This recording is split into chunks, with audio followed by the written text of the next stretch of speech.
नमस्कार दोस्तों, मैं पंकज सक्सेना। आज कुछ नए टॉपिक पर हम चर्चा कर रहे हैं मनोविज्ञान के कि साइकोलॉजी क्या है। इस टॉपिक पर दोस्तों हम लोग चर्चा कर रहे हैं। सबसे पहले जो लोग पीएचडी कर रहे हैं, जो लोग डीलिट कर रहे हैं, जो लोग एमफिल कर रहे हैं या जो लोग एमए, एमएससी या बीए, बीएससी मनोविज्ञान से कर रहे हैं या साइकोलॉजी से संबंधित कोई भी डिप्लोमा कर रहे हैं, वो हमारे इस चैनल को अवश्य देखा करें। दोस्तों,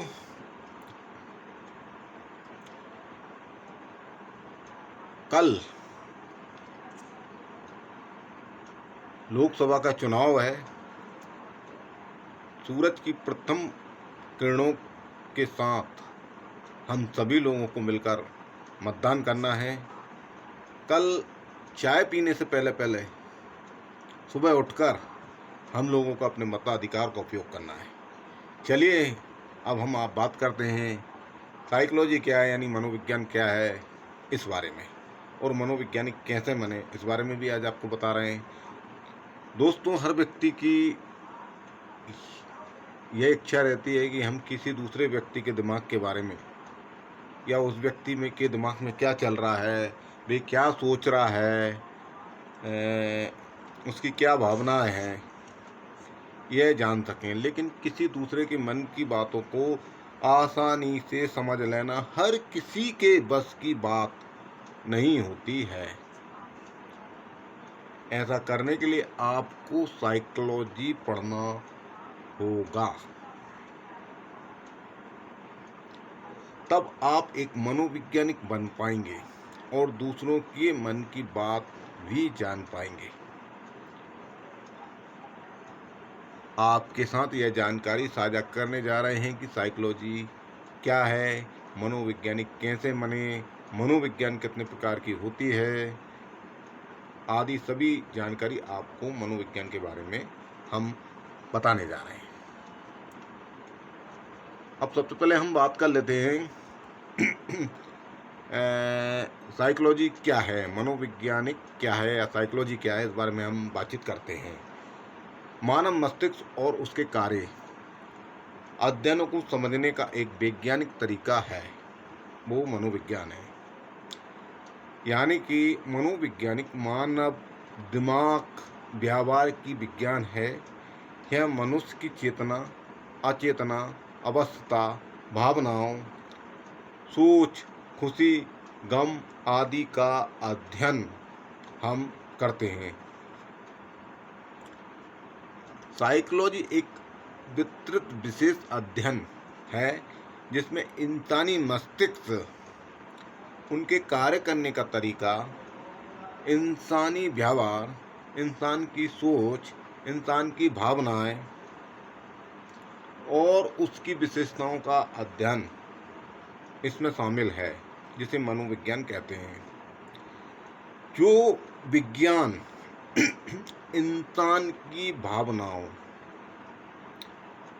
और व्यवहारों, सोच को समझने में मदद करे, उसे मनोविज्ञान कहते हैं। ऐसे व्यक्ति जो मनोविज्ञान की पढ़ाई कर या पढ़ाई करके लोगों की भावनाओं को समझने, सोचने को, मस्तिष्क को पढ़ने में सक्षम हो जाते हैं, उसे मनोवैज्ञानिक कहते हैं। दोस्तों, आज हम इसी संबंध में चर्चा कर रहे हैं और मनोवैज्ञानिक कितने प्रकार के होते हैं, इस बारे में भी चर्चा चल रही है।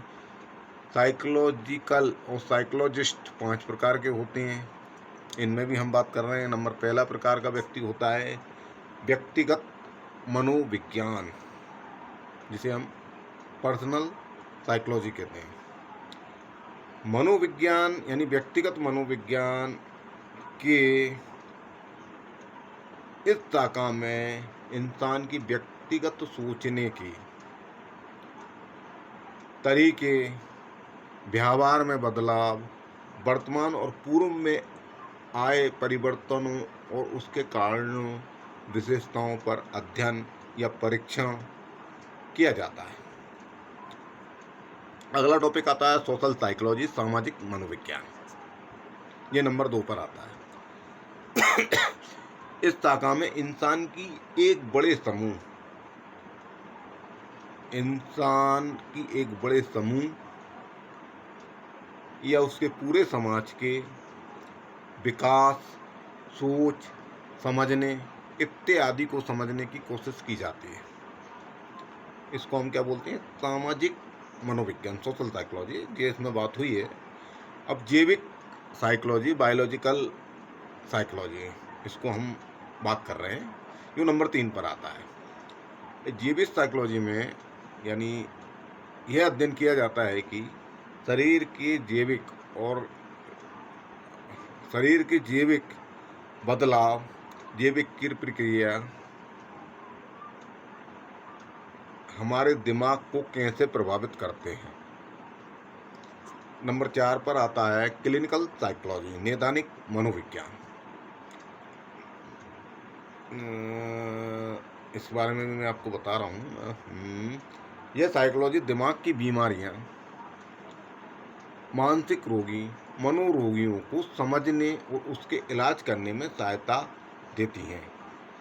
उपयोग आज के समय में, वर्तमान समय में नैदानिक मनोविज्ञान की बेहद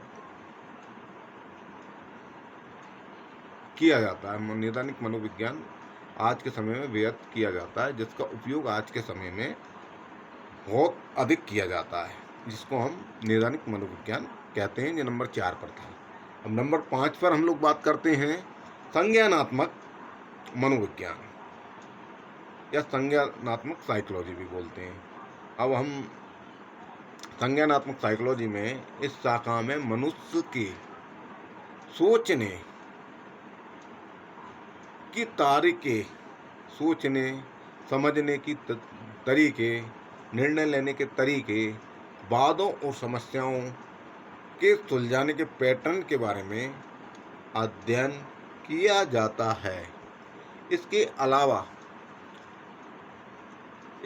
अलावा कुछ अन्य मनोविज्ञान भी हैं, जैसे फॉरेंसिक साइंस, भारतीय मनोविज्ञान, तुलनात्मक मनोविज्ञान आदि। अब मनोविज्ञान का उपयोग क्या होता है, इस बारे में भी आपको बताने जा रहा हूँ कि एक मनोविज्ञान का उपयोग क्या है।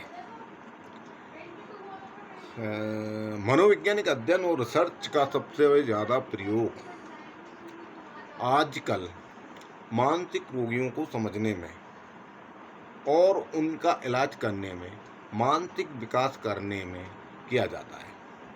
मनोविज्ञान का उपयोग इंसानी दिमाग किस तरह काम करता है, इसे समझने के लिए किया जाता है। साथ ही मनोविज्ञान में इंसान के शरीर की कार्यविधि में स्वास्थ्य संबंधी योजनाओं और उपकरणों को विकसित करने, बाल विकास को समझने में भी मनोविज्ञान का उपयोग किया जाता है। मनोविज्ञान की एक शाखा है, विज्ञान की एक शाखा है जिसमें मानव मस्तिष्क और उसके कार्य, विचार आदि पर गहन अध्ययन होता है।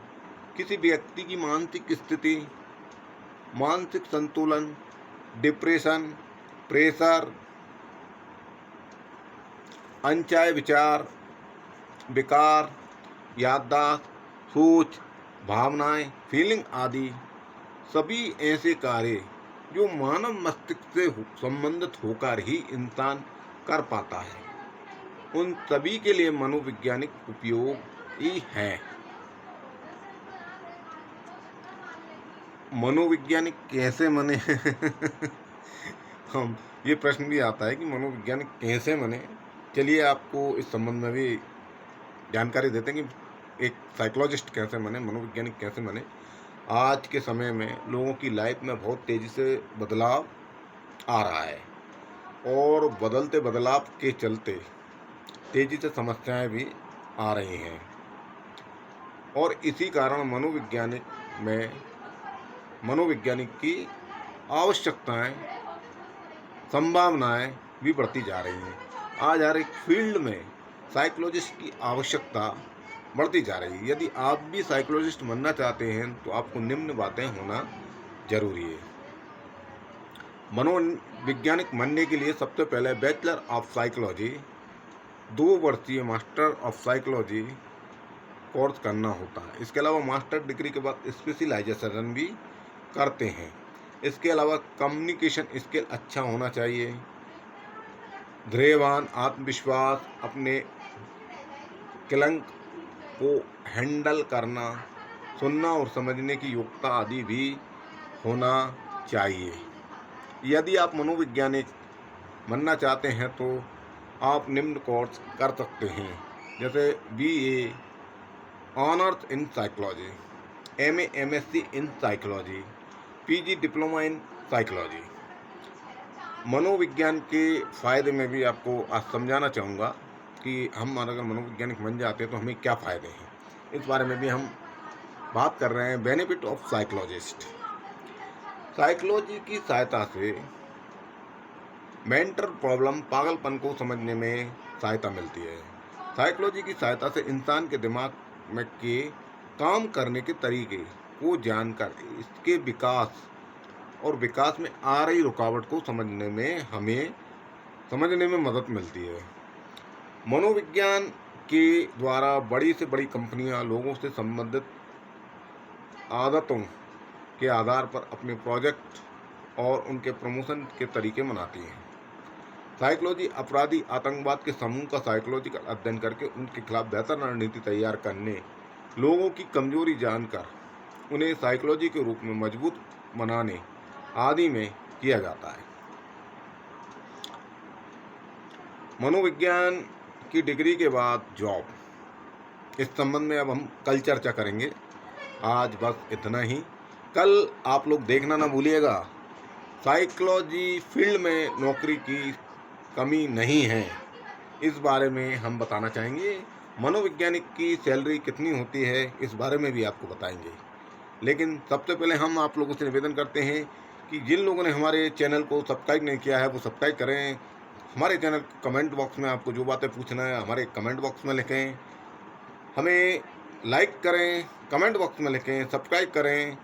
और जो लोग PhD कर रहे हैं, जो लोग D.Litt कर रहे हैं, जो लोग MPhil कर रहे हैं, MA MSc इन साइकोलॉजी में कर रहे हैं या BA BSc इन साइकोलॉजी में कर रहे हैं, वो हमारे इस चैनल को अवश्य देखें। कल दोस्तों 7 तारीख है। 7 तारीख को हमारे देश के सरकार चुनने का दिन है और आप लोग सबसे पहले सूरज की पहली किरण के बाद हमारे देश की सरकार को चुनिए। लोकसभा के चुनाव में हमारा वोट अवश्य दीजिएगा। सारे काम छोड़ दो, सबसे पहले वोट दो। मतदान आपका अधिकार ही नहीं, जिम्मेदारी भी है। आप सूरज की पहली किरण के साथ अपने मत का उपयोग करने जाइए दोस्तों। हमारे आपका वोट हमारे देश के लिए, एक मजबूत लोकतंत्र के लिए बहुत महत्वपूर्ण है। देश के विकास के लिए आपका वोट एक महत्वपूर्ण है। वोट अवश्य कीजिएगा। जय हिंद, जय भारत, नमस्कार। लेकिन कल आप लोग देखना ना भूलिएगा, मनोवैज्ञानिक की डिग्री के बाद कौन सा जॉब मिलता है, इस बारे में कल आपको जानकारी दी जाएगी दोस्तों। नमस्कार, जय हिंद।